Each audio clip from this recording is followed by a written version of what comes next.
এই ধরনের কাবাব যদি ঘরোয়া উপকরণ দিয়ে বাড়িতেই বানানো যায় তাহলে আর হোটেল বা রেস্টুরেন্টে যাওয়ার দরকারই পড়বে না। এবং এইভাবে চিকেন কাবাব যদি বাচ্চাদেরও স্ন্যাক্সে বানিয়ে দেওয়া হয় তাহলে বাচ্চারা খুবই খুশি হয়ে যাবে। একদম সহজ পদ্ধতিতে গ্যাসের চুলায় এটা আপনারা করে নিতে পারবেন। তাহলে চলুন দেখিনি আমি এই কাবাবটা কিভাবে বানাই। আমি সুকন্যা। আজকে আমার ব্যাপক রান্না হলো চিকেন কাবাব। চিকেন কাবাবের জন্য 500 গ্রাম চিকেনকে খুব ভালো করে ধুয়ে একটা মিক্সিতে পেস্ট করে নিয়েছি। এরপর দিয়ে দেব একটা গ্রেট করা রেড বেল পেপার, একটা গ্রেট করা ইয়েলো বেল পেপার, ঝালের জন্য কিছুটা কাঁচা লঙ্কা কুচি। যদি এই কাবাবটা বাচ্চাদের জন্য বানানো হয় সেই অনুযায়ী কিন্তু আপনারা ঝালটা দেবেন।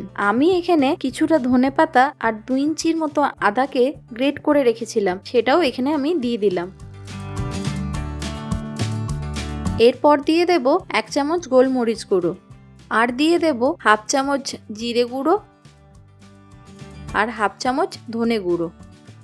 এবার দিচ্ছি কিছুটা কাশ্মীরি পেপরিকা পাউডার। এই কাশ্মীরি পেপরিকা পাউডারটা বাজারের যে কোনো মুদিখানার দোকানে বা কোনো সুপার মার্কেটে পেয়ে যাবেন। দিচ্ছি 3-4 চামচের মতন লেবুর রস।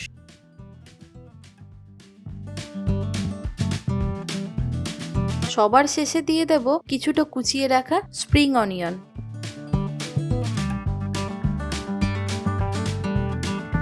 এবার দিয়ে দিচ্ছি স্বাদ মতো নুন, দিয়ে দিচ্ছি 4 চামচের মতন সাদা তেল। আমি এখানে বাইন্ডিং এর জন্য দিচ্ছি কিছুটা গুঁড়ো দুধ। আপনারা যদি চান এখানে গুঁড়ো দুধের পরিবর্তে ময়দাও ইউজ করতে পারেন। আমি এখানে গুঁড়ো দুধটা দিয়েছি যাতে চিকেনটা সফট হয় আর খেতেও ভীষণ সুন্দর হয়। এবার সবকিছু একসাথে ভালো করে মাখিয়ে নিতে হবে।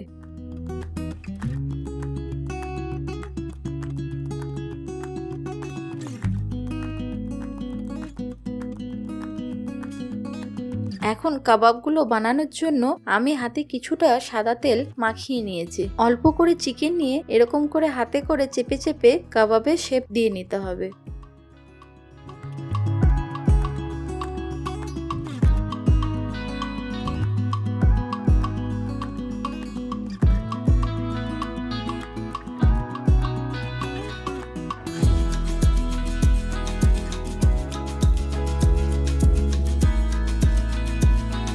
একটা কড়াইতে 4 চা চামচ সাদা তেল দিয়ে তেলটা খুব ভালো করে গরম করে নিচ্ছি।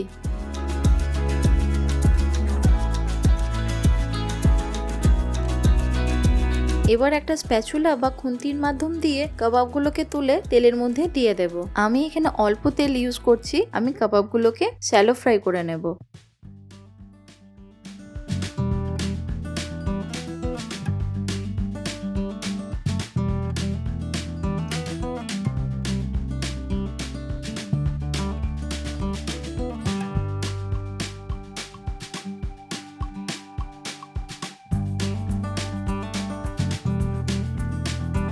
একটা ঢাকা দিয়ে চিকেনগুলোকে হালকা করে সেদ্ধ করে নিচ্ছি।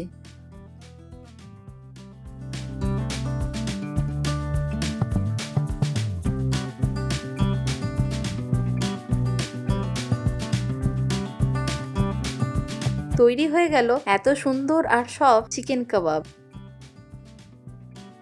আশা করি আপনাদের এই রেসিপিটি নিশ্চয়ই ভালো লেগেছে। এই ধরনের আরো নতুন নতুন রেসিপি দেখতে চাইলে অবশ্যই কমেন্টে জানাবেন। ভালো থাকুন, সুস্থ থাকুন, দেখতে থাকুন ব্যাপক রান্নাঘর।